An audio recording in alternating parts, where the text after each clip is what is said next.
vamos falar sobre o pecado e a igreja. Tema estranho, não é? Escreva: o pecado e a igreja. Será que o pecado e a igreja também andam de mãos juntas? É?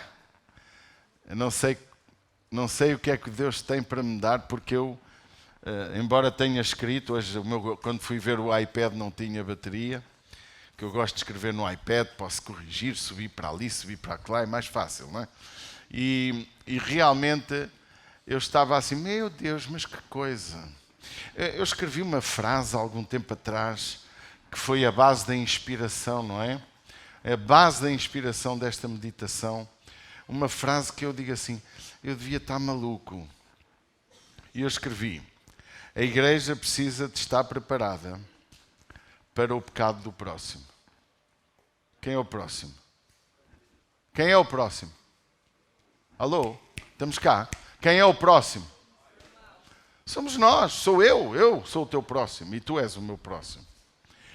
A igreja precisa de estar preparada para, se me tiram isto do contexto, vou virar um herege, para o pecado. Diz para quem está ao teu lado, mesmo que não concordes, a igreja tem que estar preparada para o pecado. Será? Este pastor é mesmo herético. Este pastor é muito estranho. Não é? O pecado é a coisa mais real que vive em nossa vida. Infelizmente pecamos. Alguém concorda comigo? Se não há aqui alguém que já não peca há mais de um ano? Quem é que não peca há mais de um ano? Levanta a mão, que eu quero dar um aplauso. Só os bebés. Porque até os teus filhitos, assim já com aquela idade refilona, eles pecam, mas estão na idade da inocência. Fazem disparates, mas estão na idade da inocência. Não entendem ainda o que estão a fazer. Por isso que eles são salvos. Por isso do reino dos céus é feito as crianças também, não é? Disse o Senhor. A igreja e o pecado. Salmo 32 é a base da nossa meditação. E vamos lê-lo, porque eu hoje tenho a impressão que a Corina, o melhor era já subir, não é? A Corina, hoje é o Pedro até. Porque esta pregação vai durar até às 3 da tarde. Depois tenho aqui fazer um peixe, uma caldeirada de peixes em casa do meu Rodolfo, que vai durar 2 horas para fazer, 1 hora para comer, depois tenho que estar às 7 horas em Fátima para poder continuar a pregação de hoje, de manhã. Porque este assunto é demasiado sério para não esmiuçá-lo. Porque há um problema nas comunidades. E esse problema nós não queremos viver alheios a ele. E também queremos estar preparados para ele. Amém? Vamos aqui ler o Salmo. Agora vou pedir que fiquemos de pé para ler o Salmo 32. São 11 textos, 11 versículos que diz assim: bem-aventurado aquele cuja transgressão é perdoada e cujo pecado é coberto. Bem-aventurado o homem a quem o Senhor não imputa maldade e em quem cujo espírito não há engano. Enquanto eu me calei, envelheceram os meus ossos pelo meu bramido em todo o dia. Porque de dia e de noite a tua mão pesava sobre mim.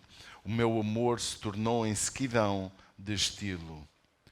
Confessei-te o meu pecado e a minha maldade não encobri. Dizia eu: confessarei ao Senhor as minhas transgressões, e tu perdoaste a maldade do meu pecado.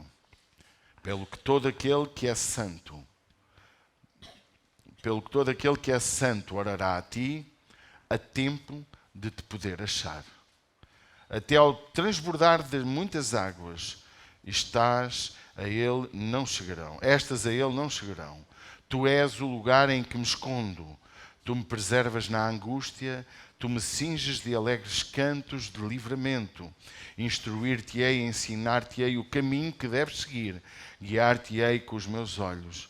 Não sejais como o cavalo, nem como a mula, que não têm entendimento, cuja boca precisam de cabresto e freio, para que se não atirem a ti.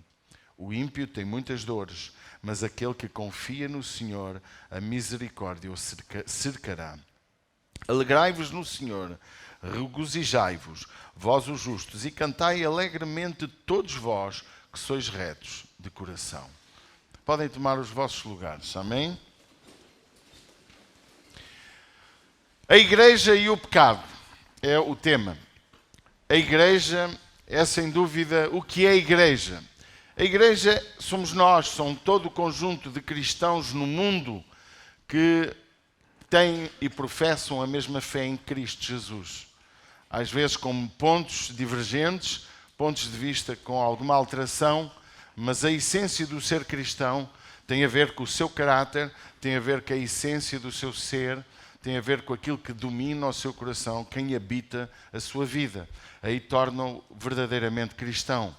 A essência do cristão não está tanto em certos pontos teológicos que muitos dão imenso valor, mas mais no ponto mais importante que toda a lei se cumpre nessa palavra, amar o próximo como a si mesmo. E toda a lei, toda a Bíblia, tudo se cumpre neste princípio de amar a Deus acima de todas as coisas, com toda a nossa força, com todo o nosso entendimento, e o próximo como a nós mesmos. O apóstolo Paulo consegue ir bem mais longe e anula ainda amar a Deus, não anula, ele explica que a suma e a prova, ou seja, a validação de que estamos realmente vivendo conforme Deus quer, não está em dizer que amamos a Deus. Está de facto em dizer que amamos o próximo como a nós mesmos. Porquê? Porque não é possível amar o próximo como a nós mesmos se verdadeiramente Deus não estiver em nosso coração e se não for o primeiro em nossa vida.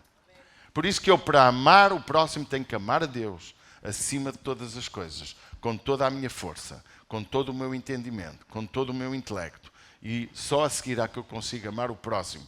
Porque quando eu amo a Deus, eu não lhe nego nada. Eu, quando amo a Deus e o amo com toda a minha energia e força, eu obedeço à sua palavra. E quando eu obedeço à sua palavra, eu tornar-me-ei um dos homens mais incríveis que passam pela terra. Tornar-me-ei uma pessoa justa, porque lidarei com o meu próximo de uma forma justa. A igreja somos nós, são pessoas, não são paredes, como todos sabemos. A eclésia é, sem dúvida, aquilo que tu és, se fores. Caso não sejas, tens hoje a oportunidade de tornar. Pode dizer amém? Tu és chamado para fazer parte daquilo que é mais importante, do corpo de Cristo. Nota que a metáfora que Deus deu à igreja é que nós somos corpo e Cristo é a cabeça. Não é? Significa que precisamos estar todos unidos no mesmo propósito, na mesma situação. A relação da igreja com o pecado, a relação das pessoas que se dizem igreja com o pecado. Temos duas situações, o teu pecado e o pecado dos outros. Com o teu pecado é fácil tu lidares, porque tentas muitas vezes ignorá-lo, tentas muitas vezes fingir que ele não existe, tentas passar por cima e ainda tentas que ninguém saiba. É ou não é? O teu pecado, tu levas a coisa mais à vontade. Tu toleras todos os teus erros, ignorando que essa tolerância para ti não existe para os outros. Os outros, o teu próximo, o seu pecado é acusado por ti. És como uma metralhadora para olhar para aquilo que está na vida do teu próximo, esquecendo aquilo que está na tua própria vida. Jesus falou uma coisa interessantíssima. Porque tiras o argueiro que está no olho do teu irmão, tira primeiro do teu e depois ajuda. Vai lá ter com o teu irmão e ajuda-o.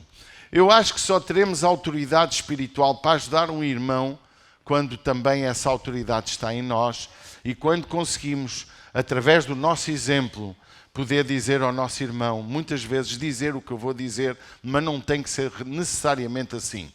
Quando tu consegues dizer, eu já passei por o que tu estás a passar. Eu sei o que é pecar. Eu sei o que é fingir ser crente. Eu sei o que é fingir ter fé. Eu sei o que é pregar para os outros e não viver. Eu sei. Por isso eu te compreendo. Mas eu quero te dizer que há um caminho ainda melhor do que aquele que estás a viver. Há o caminho da perfeição, o caminho daquilo que Deus tem para a nossa vida. No nosso curso SER, a segunda lição do curso foi a pergunta sobre o que vocês acham. Temos que ser iguais a Jesus ou parecidos com Jesus? Quem é que se lembra dessa pergunta? Então, mas estava cá muitos irmãos nesse dia. E é interessante que acho que toda a gente, não me lembro o número de pessoas, de irmãos que disseram temos de ser parecidos. Mas não é verdade ser parecidos. Nós temos como meta ser iguais a Jesus. Porque a Bíblia diz de sorte que haja em vós o mesmo sentimento. Diz ou não diz? A Bíblia manda-nos ser o sal e a luz. Diz ou não diz? A Bíblia, Jesus disse, prometeu-nos dar poder para fazer as obras que Ele fez. Ainda disse que faríamos maiores obras. Disse ou não disse? Então Deus nos manda chegar a varão perfeito à medida e à estatura completa de Cristo. Diz ou não diz? A Bíblia diz que nós somos a fragrância do seu conhecimento. O Espírito Santo habita em nós para sermos guiados pelo Espírito Santo. Aí declara a Bíblia que somos filhos de Deus. Diz ou não diz? Então nós não fomos chamados para ser parecidos, nós fomos chamados para ser iguais no propósito, nos sentimentos e na missão. Pode dizer amém? A igreja não foi chamada para ser parecida com Cristo. A igreja foi chamada para refletir Cristo. As pessoas precisam de olhar para mim e ver Cristo. Vêem um homem gordo, um homem feio ou bonito, mas vêem um homem que reflete Cristo. E se nós conseguirmos entender esta mensagem, se nós conseguirmos entender isto, então vamos olhar para o nosso próximo com um olhar diferente. Eu tenho, nos últimos dias, visto alguns vídeos de pessoas a ajudar pessoas. Eu penso que vocês todos veem essas coisas. Pessoas que estão a pedir e vai alguém dar dinheiro, pessoas que deixam cair a carteira. Quem é que tem visto vídeos desses? Deixam cair a carteira e aquela pessoa, por ter ido atrás, devolver a carteira, vai receber um prémio. E é até, de certa forma, emocionante alguns desses vídeos, porque revela que há pessoas na miséria que têm caráter, têm princípios. E há pessoas que, com toda a fartura, com toda a bênção financeira da sua vida, são pessoas más, pessoas que só não roubam se não puderem. E nós, como cristãos, irmãos, fomos chamados para ser o melhor da terra. A ICIR pode ser o melhor que há no Conselho de Orem. Nós podemos, por nossa causa, transformar este Conselho. Nós podemos ser missionários dentro do nosso prédio. Podemos ser missionários dentro do nosso trabalho, com os nossos colegas, com os nossos patrões, com os nossos funcionários. Nós podemos ser missionários onde quer que estejamos, porque em todo lugar onde estejamos há pessoas que nós precisamos que o Espírito Santo nos guie para ajudar. Mas há uma coisa que nós temos problemas. O que é a igreja todos sabemos, mas talvez muitos de nós não entendem o que é o pecado. O pecado é sem dúvida a ofensa contra Deus. Sabia? Pecar é ofender Deus. Alguém sabia que pecar é ofender? Pecado não é só um pequeno delito. Pecar não é só uma situação leve. Pecar é ofender Deus. Ok? Quando alguém peca contra ti, peca e o seu pecado gera em ti o quê? Imagino que que te trate mal, que te humilho. Isso faz-te sentires como? Ofendido. É ou não é? Nós sentimos-nos ofendidos quando a nossa esposa nos trata mal. Hoje ela ralhou comigo logo de manhã porque eu levei uma banana para a cama, comi a banana na cama. Ontem à noite o meu jantar foi uma banana e 4 reboçados de chocolate. Foi verdade. E esqueci-me de trazer a casca da banana cá para baixo de manhã. E vai ela, foi como que se eu nunca arrumasse nada. Como se vivesse a vida sempre, a nunca. E eu pego muitas vezes nas coisas, arrumo, meto no frigorífico, faço. Eu tento fazer, mas esqueço-me às vezes. E ela pega na banana, a casca da banana e generaliza como se eu fosse o maior pecador do mundo e que nunca arrumo nada. Então eu hoje disse-lhe, a tua profecia vai se cumprir. Vou-lhe dar um castigo de 15 dias. Ela vai ver o que é viver como ela diz que eu sou. E não sou. Mas estou a dizer, eu não... E está a ser gravado, está gravado, que é para haver testemunhas. E eu agora, durante 15 dias, vou fazer o que ela diz. Que é para ela perceber que eu não sou assim. Então, nós somos bons. Ouça com atenção. O exemplo dela, ela nem sabe que o exemplo dela era para ser usado hoje. Não é? O nosso exemplo como cristãos é: o nosso irmão erra e nós buscamos todo o passado para acusá-lo quando ele erra. Quando o nosso irmão peca contra nós, nós usamos: tu sempre foste assim, tu não vales nada, tu não sei quê, e tu assado, e tu frito, e tu cozido. Porque nós não temos um coração de amor. Temos um coração de acusação. E a igreja, ela não foi chamada para viver a ofender Deus. Muito menos também ofendermos uns aos outros. Eu costumo dizer que a ofensa entre mim e Deus, que só eu e Deus é que sabemos. Entende? Não preciso de partilhar. Não preciso de pedir perdão a ninguém. Porque eu estou a ofender só Deus, eu e Deus. Embora o meu pecado individual com Deus, e isso pode desenvolver algumas questões que tu podes pensar em ti, eu ofendi Deus aqui, não ofendi a família. Mas pensamos nós que não ofendemos a família, porque quando há pecado na minha vida, eu afeto tudo o que me rodeia. O meu pecado afeta quem me rodeia. A Bíblia diz em Romanos 3, 23 e depois 5, 12, peço que o jovem procure e abra para nós, primeiro 3, 23, depois 5, 12, a Bíblia fala que todos pecamos e destituídos estamos da glória de Deus. E nós como igreja temos que entender que todos temos o mesmo problema. Todos, diga comigo todos. Porque às vezes achamos que é só problema dos outros. E a igreja precisa ser um lugar onde os pecadores que ainda não receberam Jesus se sintam no lugar certo e o pecador que é o irmão há 20 anos ou 30 anos sinta que neste lugar vai encontrar cura, libertação e restauração para o seu pecado. A igreja é o lugar de restauração. A igreja não é, como alguns pintaram durante muitos anos, um lugar de acusação. A igreja é o hospital de Deus, em que uns estão num ponto bom de saúde e têm alta e já nem precisam de estar acamados, mas precisam do quê? Precisam de se tornar os enfermeiros do hospital, precisam se tornar os auxiliares daquela comunidade do hospital. Quando nós entramos no hospital, nós temos visitas, nós temos doentes, nós temos enfermeiros, nós temos médicos e nós temos auxiliares. E temos as mulheres da limpeza, que não sei como é que se chamam, se é auxiliar, se o que é. Uma coisa eu sei, todos trabalham em prol do doente. É mentira o que eu estou a dizer, está aqui hoje a Hilda. És auxiliar, não é? Hilda, onde é que está a Hilda? És auxiliar, é isso que te chamam. Auxiliar. Eu não é verdade, num hospital há só um objetivo: curar, ajudar as pessoas, tirá-las da enfermidade. A igreja é um hospital. Para quê? Para curar. E tu que estás curado, é para ajudar a curar. A igreja não é um lugar para dizer quando alguém se magoa, quando alguém está doente, quando alguém tem um cancro fruto de que fumou durante muitos anos, quando alguém tem uma cirrose provocada pelo álcool. Não é o lugar de dizer: isso é consequência do teu erro. O hospital é o lugar, vamos tentar curar, vamos tentar te ajudar, vamos tentar aliviar-te. É o lugar, a igreja é para isso.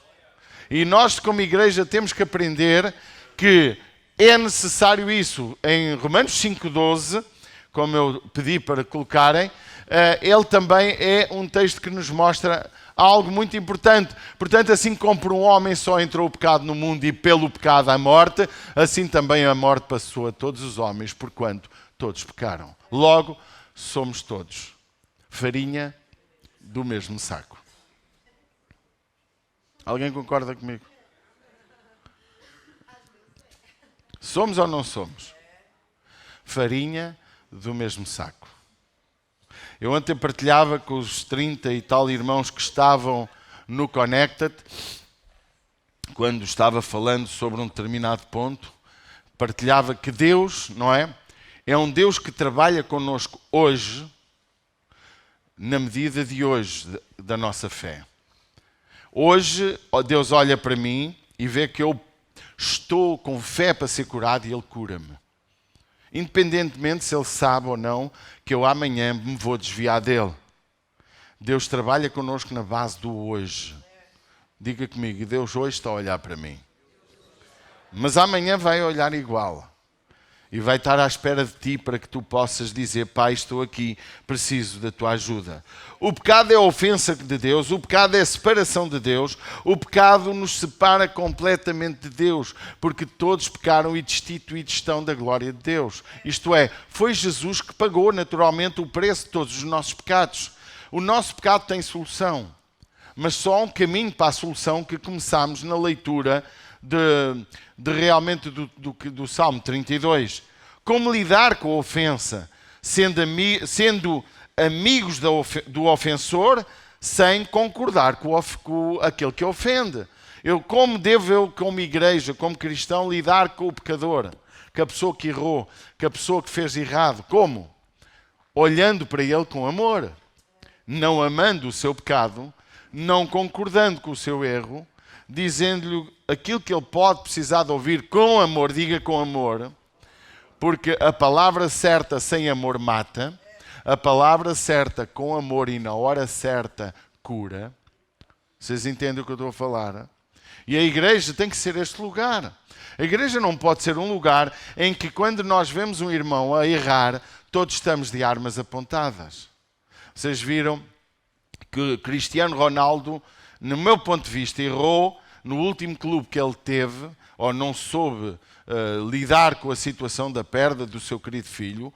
A gente não sabe, percebemos algumas coisas que ele disse, e, mais grave agora, não soube lidar quando foi substituído.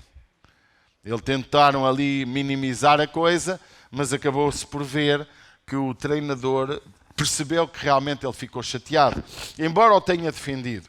É interessante aquilo que o treinador fez. O treinador foi um cristão. Ele não acusou o Cristiano. Ele até disse: é normal ele ficar chateado. É normal ele não querer estar no banco. Qual é o jogador que quer estar no banco? O próprio treinador fez isso. E as armas ficaram apontadas, uns acusando, outros outras coisas. Meus amados, porquê? Porque nós somos peritos a acusar. Nós somos bons a dizer mal do nosso próximo. Nós somos bons a apreciar o erro deles. A gente vive a olhar. Por isso que a Bíblia diz: se os teus olhos forem bons, todo o teu corpo será bom.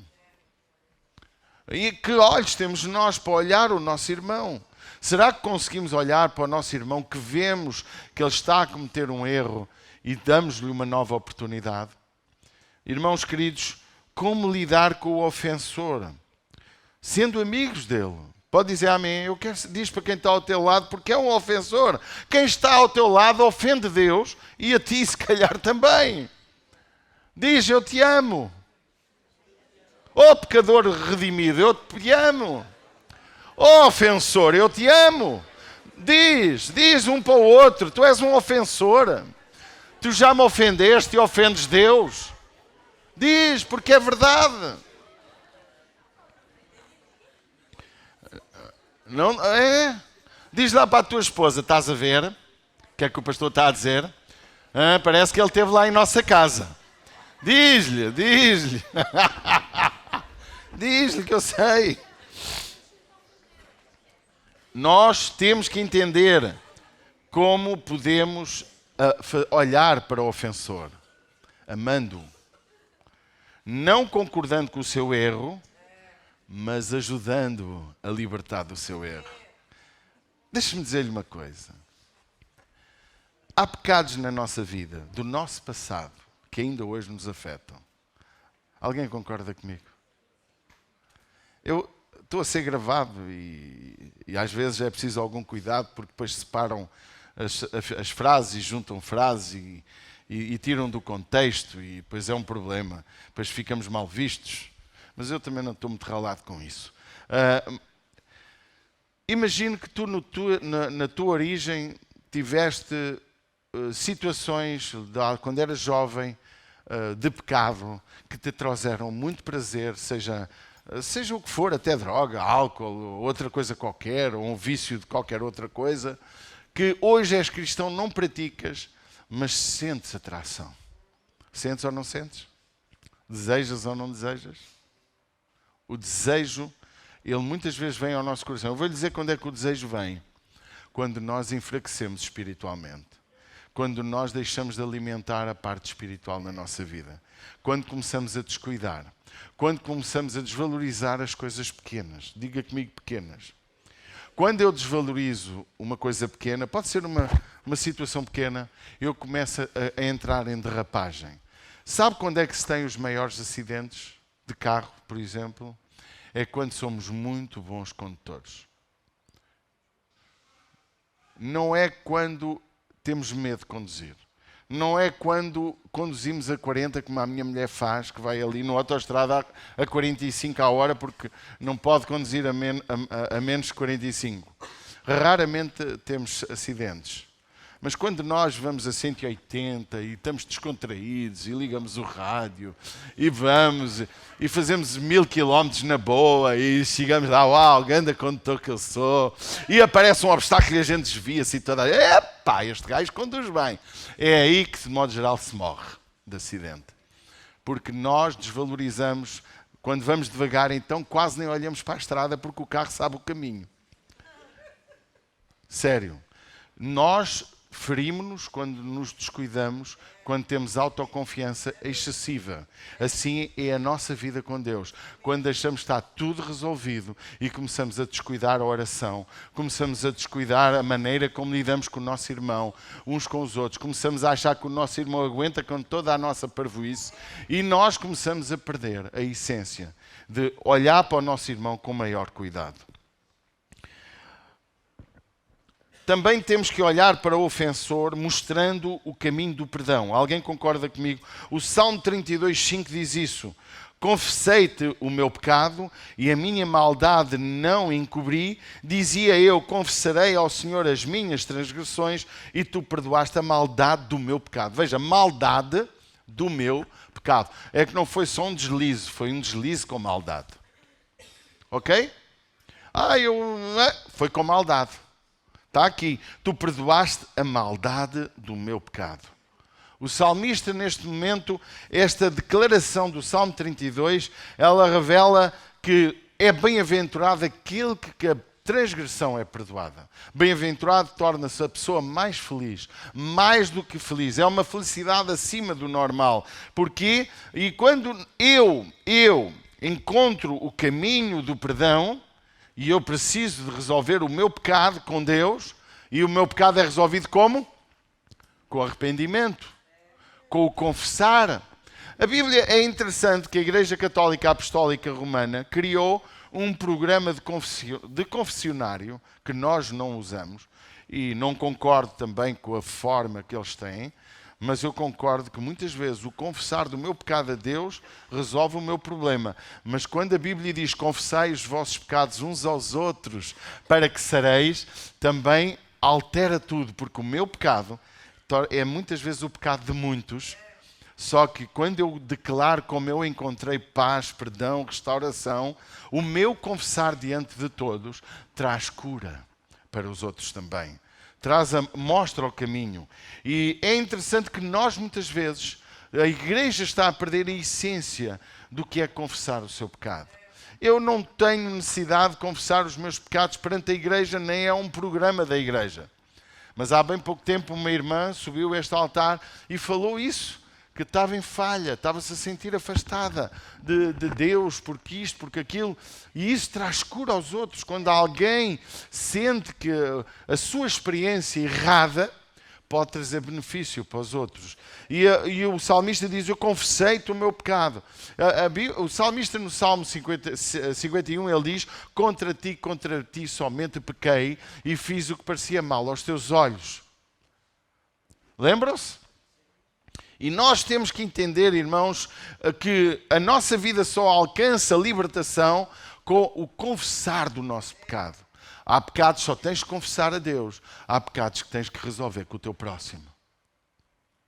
A tua libertação, muitas vezes de cura do teu corpo enfermo, muitas vezes de cura de alguma área espiritual na tua vida, pode até ser um problema financeiro que está a ser impedido a bênção por causa disto, daquilo que tu sabes. É necessário confessar, é necessário ir a Deus, é necessário tornarmos bem-aventurados, porque a igreja e o pecado, infelizmente, estão quase de mãos dadas. Ninguém entra no céu com pecado, não. Mas também ninguém entra no céu sem confessar o seu pecado e sem se arrepender dele. Nós temos que entender isso, que ele, em capítulo 13 e 18, também nos mostra o caminho, o nosso caminho. Nós que até já estamos bem com Deus, que somos os tais enfermeiros, médicos ou auxiliares. Diga, eu quero ser médico, enfermeiro ou auxiliar. Diga, eu quero. Na Igreja de Jesus. Nós chamamos de voluntários. E às vezes nós confundimos o que é ser voluntário. Achamos que voluntário é andar com aquela menina, agora anda a tirar fotografias. Achamos que voluntário é aquele menino que está ali a filmar e a fazer. Voluntários devíamos ser todos. Voluntários de Jesus, para falar do seu amor, para ajudar o nosso próximo a alcançar Jesus, a receber Jesus em seu coração. Eu devo ser um missionário, constantemente. Irmãos, não é em vão que a Bíblia não manda consagrar missionários. Porque todos somos missionários. Um missionário é uma testemunha de Jesus. Todos fomos chamados para ser estrangeiros nesta terra. Todos fomos chamados para ser testemunhas vivas de Jesus Cristo. E abra comigo então em Ezequiel, capítulo 3, verso 18 e verso 19. Vamos abrir Ezequiel 3, 17 e 19. Amém? Eu amo este texto, irmãos. Este texto são 4 versículos, porque vamos só ler 2 agora e depois outros 2. Este texto mostra como a igreja deve lidar com o pecado dos outros. Porque essa é a essência da mensagem. Não é tanto o teu pecado, é mais o pecado dos outros. Porque com o teu pecado tu toleras, tu até gostas dele, até lhe chamas amigo e irmão, mas com o dos outros tu matas, tu destróis, tu afastas. Tu não queres dar nova oportunidade, porque aquela pessoa adulterou um dia, aquela pessoa fez não sei o quê, aquela pessoa um dia passado foi ladrona, aquela pessoa enganou A e B e tu esqueces de ti próprio. Deus perdoou, Deus restaurou, Deus quer dar uma nova oportunidade, mas tu não. Tu queres ser mais juiz que Deus. Não é em vão que Romanos diz que porque queres tu ser juiz daquilo que tu próprio erras. Não é? Então, igreja, para ser igreja, ela tem que ter os olhos de Jesus. A olhar para as pessoas como sendo alguém que Jesus ama muito e dá imenso valor. Seja um corrupto ou não, seja uma pessoa boa ou má, nós, igreja, claro que temos pequenas regras, temos pequenos princípios, mas o nosso olhar para as pessoas tem que ser de amor, mas também tem que passar por este texto. Quando eu disser ao ímpio, certamente morrerás, se não avisares nem falares para avisar o ímpio acerca do seu mau caminho, a fim de salvares a sua vida, aquele ímpio morrerá na sua iniquidade, mas o seu sangue da tua mão requererei. Certamente, põe o 19, se faz favor, contudo, se tu avisares o ímpio e ele não se converter da sua impiedade e do seu mau caminho, ele morrerá na sua iniquidade, mas tu livraste a tua alma. Nós fomos chamados para alertar lá o nosso colega no trabalho. Não é avisar, vais para o inferno, porque esse tipo de evangelismo não funciona mais. Não é avisar que tu és um ímpio. Não, é falar do amor de Jesus para ele. É falar do perdão que há em Cristo. É falar da solução que há para ele. É falar daquilo que Deus tem para a sua vida. Deus tem um projeto para todos nós. A igreja foi chamada para alertar o ímpio. Isto é um trabalho nosso. Isto é algo que Deus pede a cada um de nós. Se tu não fazes isto, a Bíblia diz que tu és culpado daquela pessoa ir para o inferno. Está escrito ali. Deus, o verso 18 diz isso. Deus requererá de ti a culpa, porque tu não avisaste. Agora ouve. Verso 18, por favor. Vê o que Deus diz. Quando eu disser ao ímpio, certamente morrerás, e não avisar, filho do homem. Diz o verso 17, pode pôr, por favor, o 17. Olha o que o 17 diz. Filho do homem, eu te dei por atalaia sobre a casa de Israel. Quando ouvires uma palavra da minha boca, avisá-lo-ás da minha parte. Nós, igreja, somos atalaias. Nós fomos chamados para anunciar o Evangelho. A missão do Evangelho é a notícia das boas novas. E as boas novas são acompanhadas de muitas coisas. Jesus salvou ou não salvou o bandido na cruz? Era homicida, era bandido. Provavelmente matou alguém de que algum familiar estivesse perante aquela cruz. Imagine que estava a mãe de quem ele matou. Como é que a mãe reagiu às palavras de Jesus quando ele disse que ele iria ser salvo? Não ia mais para o inferno. A condenação da morte era culpa dele. Mas Deus, por causa do seu arrependimento, por causa do reconhecimento do seu erro, por causa de reconhecer quem era Jesus, ele foi salvo. E este é o olhar que nós temos que ter. O teu irmão é culpado? É! Diz para quem está ao teu lado, tu és culpado, rapaz. Oh, rapariga. Rapariga não, que no Brasil é errado. Tu és culpado. Diz, és culpado, mas diz com ar zangado. Consegues? És culpado. E tu que estás online, diz para ti próprio, eu sou culpado. Mas Jesus te ama na mesma. E eu também te quero amar. Amém? Verso 17, filho do homem, eu te dei por atalaia, eu te pus como alguém para anunciar.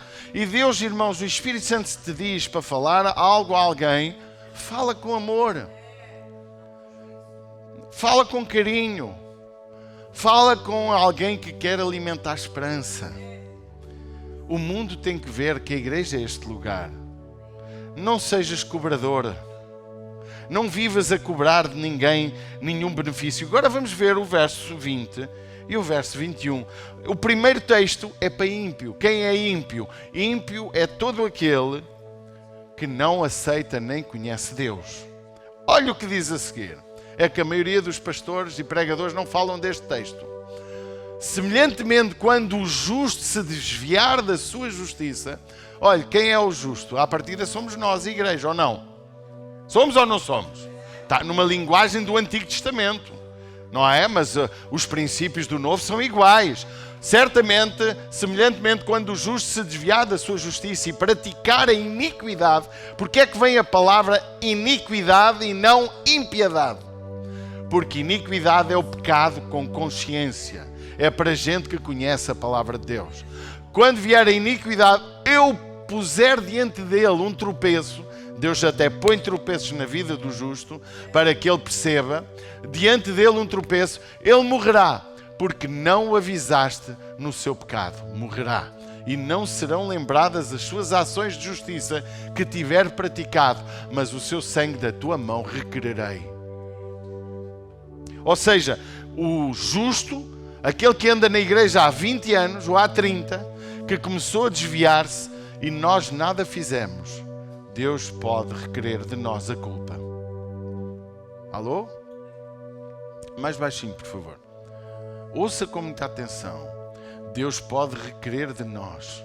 Por isso que a Bíblia diz para amarem os pastores, porque velam pelas vossas almas e dão conta delas diante de Deus. Por isso que eu estou a dar esta pregação. Uma pregação pouco gostosa de ouvir. Uma pregação que não é tão agradável. Tu és responsável quando vês que o teu irmão está a cair, está a entrar em tropeço, está a ter problemas e nós não fazemos nada. Cuidado. Olha o que diz o verso 21. Mas, se tu avisares o justo para que o justo não peque e ele não pecar, certamente viverá, porque recebeu o aviso e tu livraste a tua alma. Somos responsáveis pelos dois, pelo irmão na igreja que está a cair E nós devíamos lá ir com amor. Não é concordar com o erro. Ouça, não é concordar com o erro, porque a palavra orientação de Deus é avisar do seu erro. Avisar, alertar, amar, cuidar. Se nós não o fizermos, Deus requer de nós.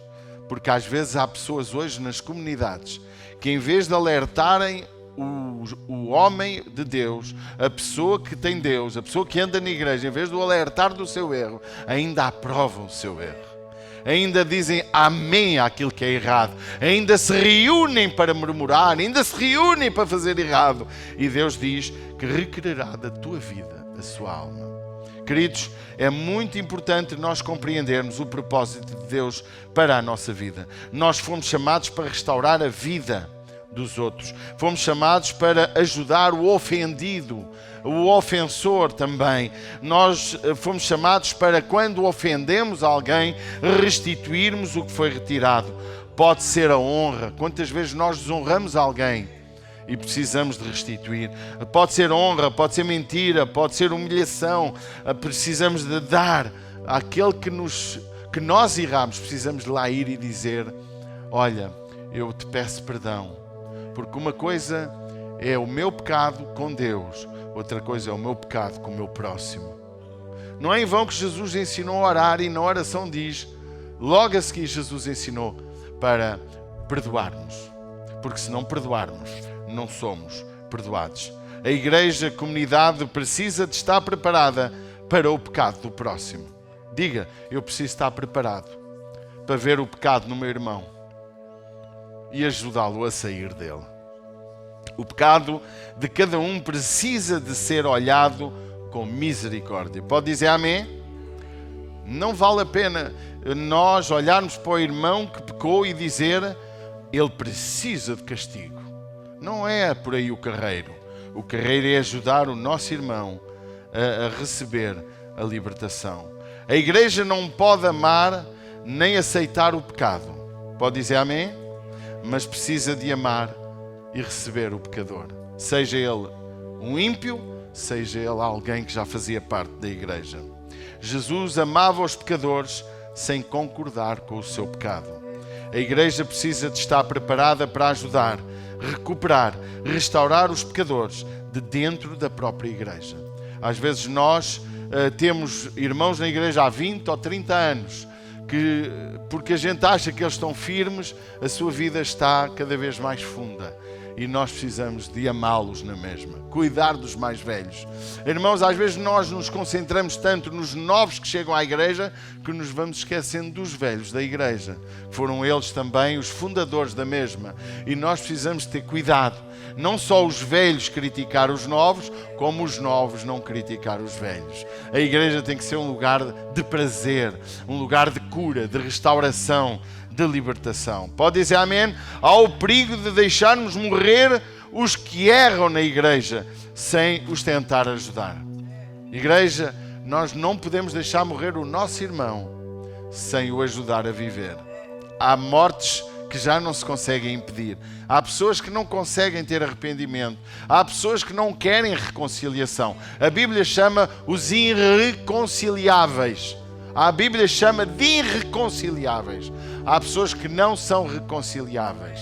Mas é um problema dela. Nós temos que olhar para ela sempre numa perspectiva de que ainda há esperança para ela. O que Deus sabe dela, a gente não sabe. Mas nós precisamos, a não ser que o Espírito Santo nos revele, precisamos de olhar para elas com um olhar como Jesus olhava. Amém? Ajudar os de fora sem deixar morrer os de dentro é no mínimo estranho. Você não acha? Alô? Ajudar os de fora e deixar morrer os de dentro é no mínimo estranho. Estar há muitos anos na igreja e não ligar nem ser agradável com os novos também é no mínimo estranho. Não haver alegria pela multidão é também no mínimo estranho. Nós precisamos ser igreja. Não somos um clube. Não somos um lugar para passar uma manhã bem disposta. Nós somos um lugar de cura. o hospital do Senhor, onde há cura física, onde há cura emocional, onde há cura espiritual, onde há cura financeira, onde há cura e restauração da família. Nós não podemos ser outra coisa. Não fomos chamados para ser entertainers. Não fomos chamados para dar linguagem positiva, embora a Bíblia seja o autor desse princípio. Mas nós fomos chamados para levar a cura. E às vezes a cura vem com um tratamento doloroso. Às vezes a cura passa por um momento difícil. Todos temos uma função de restaurar aqueles que pecam. Diga para quem está ao seu lado: eu sou um restaurador. Amém? Não é de casas, é de vidas. É o Espírito Santo que cura, é o Espírito Santo que liberta, mas sou eu que invisto o meu tempo e às vezes o meu dinheiro, a minha casa, para ganhar vidas para Jesus, para restaurar corações. Por isso que a Bíblia diz: ainda que o morrão ainda fumegue, ele não se apagará. Ajudai os que estão fracos na fé. É o princípio da igreja. Como olhamos para o pecado alheio. Como olhamos para o pecado alheio. Como olhamos para o erro do teu marido, da tua mulher. Como? Como olhamos? Com um olhar de amor, de restauração, de nova oportunidade para restaurar. Quantas vezes o Senhor nos mandou perdoar? Não foi 70 vezes 7, não. Foi sempre. Sempre. Sempre. Porque o mesmo Deus está pronto a perdoar-nos sempre. Só há um caminho do perdão, é o arrependimento. Só há um caminho do teu perdão, se estiver bloqueado pelo perdão que há para com o teu próximo. Se tu não perdoas, não és perdoado. Tu podes ser a pessoa mais certa do mundo, mas se tu não perdoas alguém, o teu coração é bloqueado do perdão. E a tua vida adoece espiritualmente. E muitas vezes fisicamente. Muitas vezes a outros níveis. Por isso que muitas vezes as pessoas andam nas comunidades e não são felizes. Não têm alegria. Vêm porque precisam de vir, porque têm os filhos, têm a mulher, pronto. Mas estão mortos por dentro. Porque falta perdão. Irmão, não importa o que fizeram à tua vida. Importa o que tu fazes com aquilo que fizeram à tua vida. Não importa a ofensa, importa o que tu fazes com a ofensa. Porque muitas vezes o ofensor não sofre nada. Mas o ofendido fica magoado, com consequências para o resto da vida. Se não houver libertação, a igreja precisa de entender. Por isso que o salmista no Salmo 32, quando vocês estiverem em casa, leiam: a mão do Senhor estava sobre mim. Ele disse: levanta-te, sai, e ali falarei contigo. Deus fala connosco quando nós nos arrependemos. Deus fala connosco quando nós perdoamos. Deus transforma-nos. O perdão gera alegria. O perdão gera gratidão. Por isso que Jesus disse: aquele que mais perdoa, mais gratidão tem. Não é? Aquele que mais é perdoado, mais gratidão vai ter pelo aquele que o perdoa. Será que conseguimos perdoar?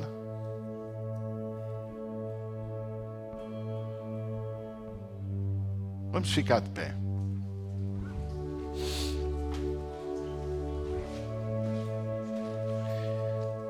Eu não sei porque é que o Senhor me mandou pregar isto. Eu acredito que veio do Senhor. Mas eu sei uma coisa. Muita gente sabe do que eu estou a falar. Muitos de nós têm problemas nesta área. A hora é de fechar os olhos. A hora é de fazeres a tua oração com Deus. A hora talvez seja mesmo de, ao terminar esta reunião, e ter com alguém, telefonares para alguém e ajudares esse alguém. E quem sabe pedir perdão ou dizer: eu quero que saibas que eu te amo. Tenho estado ofendido contigo, mas eu te perdoo. Porque ele muitas vezes ofendeu sem saber que te ofendeu. Sabia disso? Muitas vezes as pessoas ofendem-nos e nunca se vão lembrar que ofenderam. Alguns até vão dizer, eu disse isso, eu fiz isso. Porquê? Porque para ele foi tão natural que ele não te quis ofender. Quantas pessoas foram violadas na sua infância e não conseguem perdoar? Hoje a sua relação sexual com o seu esposo ou com a sua mulher é uma relação deficiente por causa do trauma que está lá. Perdoa quem te fez mal. Perdoa quem te violou. Perdoa quem te roubou. Perdoa quem te humilhou. Perdoa quem fez mal. Quem sabe já fizeste igual a alguém e já nem te lembras. Se tu perdoares, tu vais sair deste lugar curado das tuas enfermidades. Se tu libertares o teu coração, tu vais sair daqui uma pessoa nova. Sabes porquê? Porque o perdão liberta. Perdoa simplesmente. Vamos levantar nossas mãos para os céus. Eu vou dar 2 ou 3 minutos para tu orares. Mas sabes o problema? Muitas vezes é que saímos da igreja e esquecemos tudo o que ouvimos. Em vez de chegarmos à nossa casa e dobrar os nossos joelhos no nosso quarto e clamar a Deus por cura, por libertação. Dizer, Deus, dá-me amor. Eu já orei por amor. Deus, dá-me amor. Porque às vezes é tão difícil ter amor. Precisamos de orar, Deus, é mais fácil orar, Deus, dá-me fé. Mas amor é o bem mais precioso da nossa vida. Meus amados, ora ao Senhor nesta hora. Clama a Deus por perdão. E pede a Deus que Ele ponha os olhos dEle e o coração dEle no teu coração. Para que olhes para o teu próximo com outro olhar. Ó Pai, em nome de Jesus. Nesta manhã eu oro por todos aqueles que estão online. Todos aqueles que nesta manhã têm a oportunidade de ouvir a Tua palavra. Que puderam escutar a Tua voz.